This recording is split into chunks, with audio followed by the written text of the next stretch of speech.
Hello everyone, let's continue reviewing what we have learned so far in this course, shall we? We have been revisiting the objectives that the course sets to achieve, so as to see if we have achieved them or not. Now, let's revisit the course objective number 2 in this video. According to this objective, your methods and techniques in English language teaching have improved as well. So what kinds of methods and techniques have we improved specifically? At the method level, our way of teaching a language, which is based on systematic principles and procedures. I hope you remember that this is indeed the focus of the first part of the course, where we discussed the course and textbook overview. In this part, we got to know this training course as well as the textbooks, such as the approach and methods they use, the main principles of teaching English to specific groups of students, etc. For further detail, feel free to go back to these modules to review these ELT methods. At the level of techniques, well, there are a lot of techniques we have covered indeed. So many that we cannot list them all in detail here. But basically, most of them could be broadly categorized into 3 main groups: classroom management, conducting the lesson, and testing and assessment.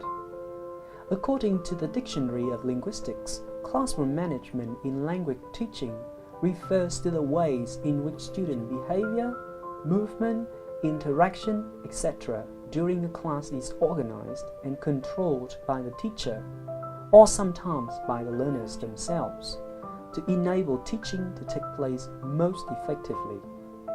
Classroom management includes procedures for grouping students for different types of classroom activities, use of lesson plans, handling of equipment, aids, etc., and the direction and management of student behavior and activity.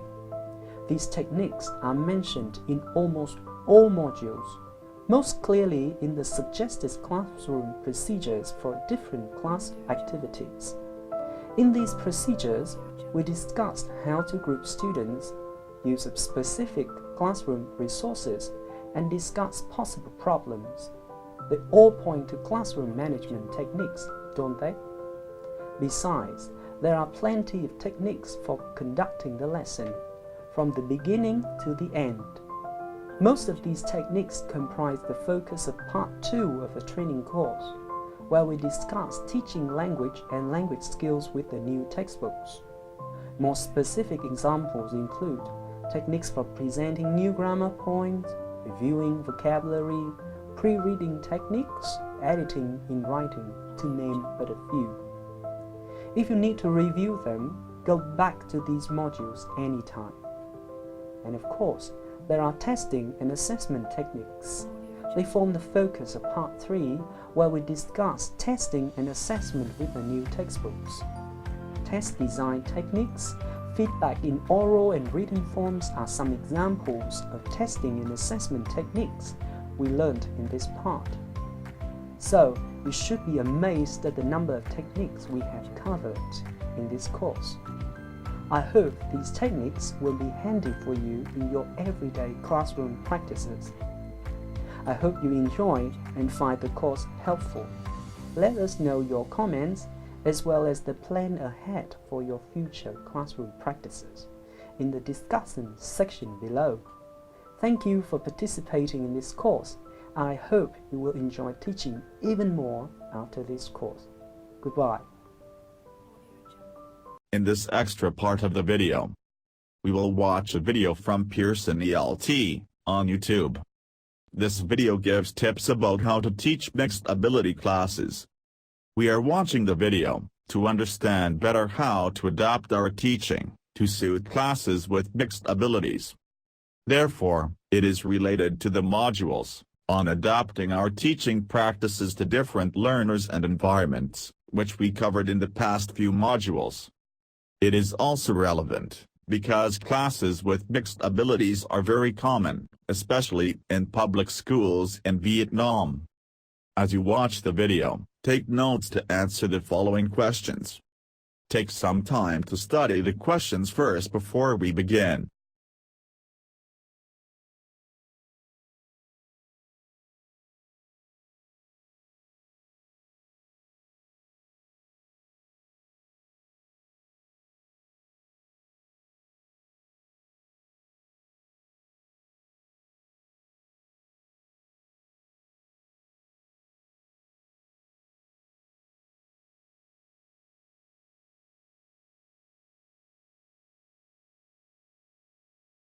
So are you ready? Let's start with the video. Remember to take notes to answer the question. My name's Daniel Brayshaw. I'm an author and teacher trainer experienced in writing for and working with secondary school students and teachers. I'd like to welcome you once again to Hand in Hand with Teachers, Real Challenges, Real Solutions. In today's talk, let's consider mixed abilities. First, a simple definition. Mixed ability or heterogeneous classes are made up of students of different levels of proficiency. Okay. But as Penny suggested in the early 90s, these terms are misleading as no two learners are really alike and homogeneous classes don't actually exist. In fact, all classes are made up of learners who differ in many ways. Some of the most obvious differences include maturity and language ability. Let's start with maturity. Consider the developmental gap between the average 14-year-old girl and a boy of the same age. Girls reach what is called the inflection point, a halfway stage in brain development at around the age of 11, while dawdling boys don't get there until the age of 15. The problem is that sometimes immaturity is mistaken for a lack of ability, but we must be careful to avoid this misconception.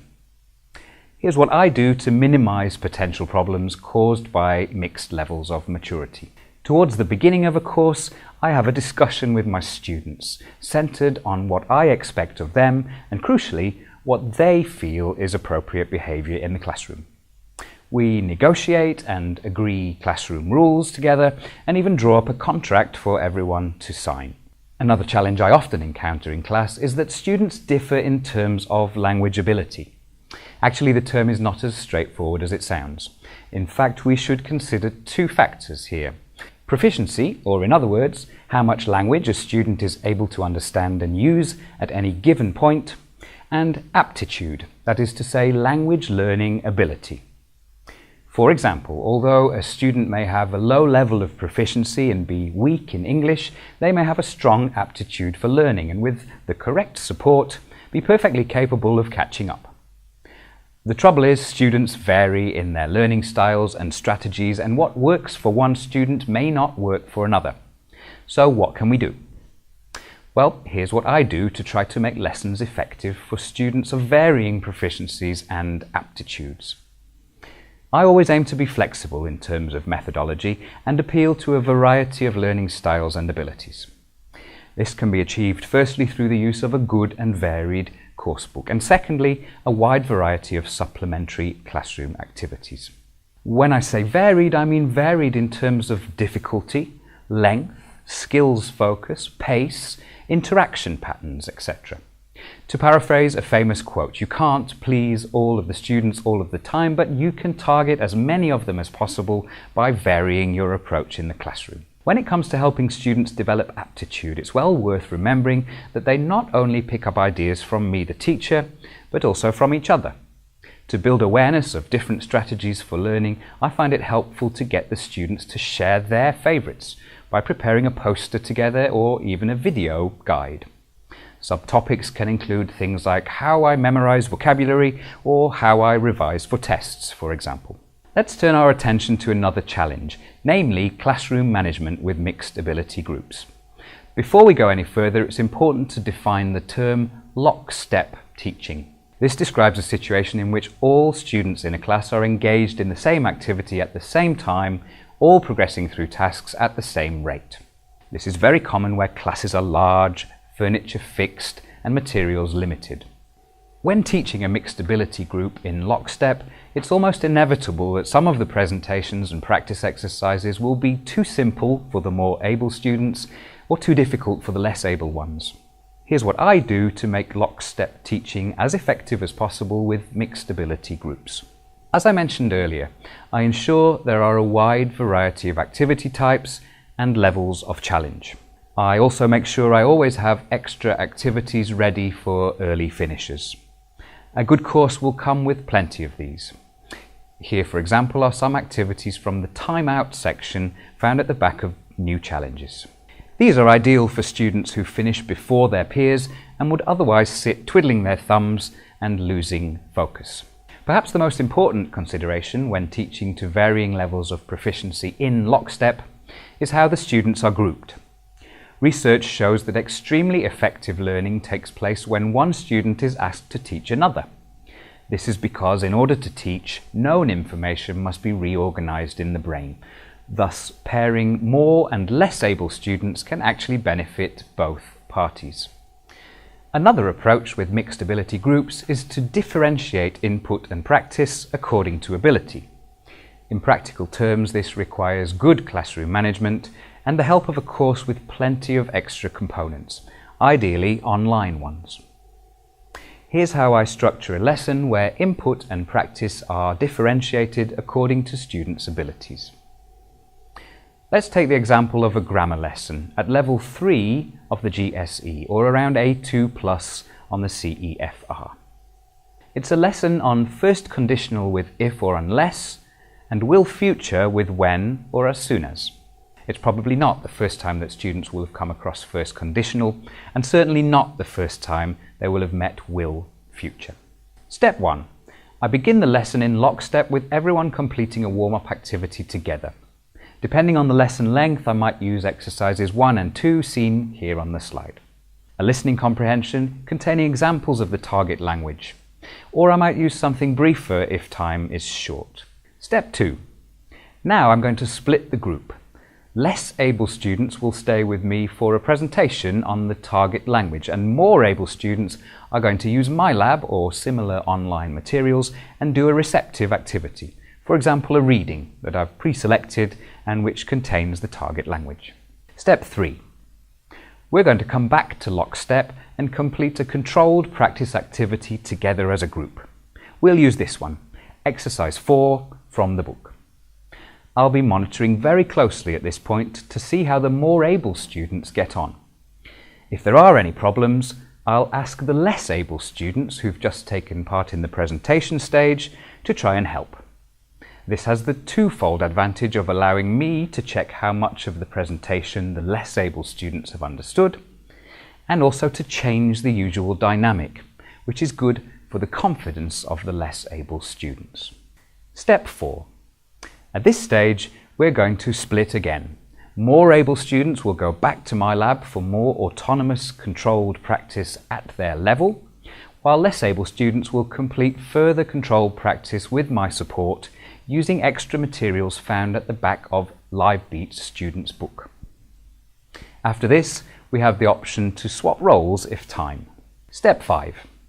Finally, it's time to come back to lockstep for the last part of the lesson and complete a freer practice activity together. For this, we're going to use exercise 7, the speaking and writing consolidation exercise from the lesson we've been working through. If things have gone well, I'll put students in pairs consisting of a more able student and a less able student. After the differentiated input in this lesson, less able students should be able to tackle the final activity with confidence, while more able students will have consolidated their knowledge and will benefit from working with a more proficient partner during this final stage. Before we sum up, a quick note on the use of online materials. It is, of course, possible to complete the lesson I've just described using printed materials. However, online materials have the advantage of being specifically designed for autonomous learning and requiring much less preparation from teachers. Remember, students differ in many ways, and the diversity in our classrooms brings challenges but also opportunities for us and our students. With a bit of planning and very little extra preparation, it is possible to differentiate input and practice in mixed ability classes to ensure that everyone has a satisfying and successful learning experience. Thanks for listening. Well, have you got all your answers? Feel free to go back to the video if you are not ready. If you aren't, let's reflect on the questions I told you earlier. What are the ways for us to adapt our teaching to better suit mixed ability classes, as mentioned in the video? The strategies discussed in the video include: discuss expectations with the students. For instance, draw contracts for everyone to sign. Be flexible in terms of methodology, for example, by using varied course books, varied supplementary activities in terms of levels of difficulty, length, skills, pace, and interaction patterns, as well as share the students' favorites. Dealing well with lockstep classes, for instance, by ensuring a variety of types and challenges, and extra tasks for more able students. Classroom management is important, such as by pairing more and less able students together, or asking students to teach each other. Differentiate input and practice according to ability, by using online materials, for instance, and going in and out of lockstep classes for different group of students. So to sum up, I hope the video is useful by giving you more ideas about how to teach mixed ability classes. We learned from the first modules of the course that one major weakness of the textbooks is its uniformity, or inability to meet various needs.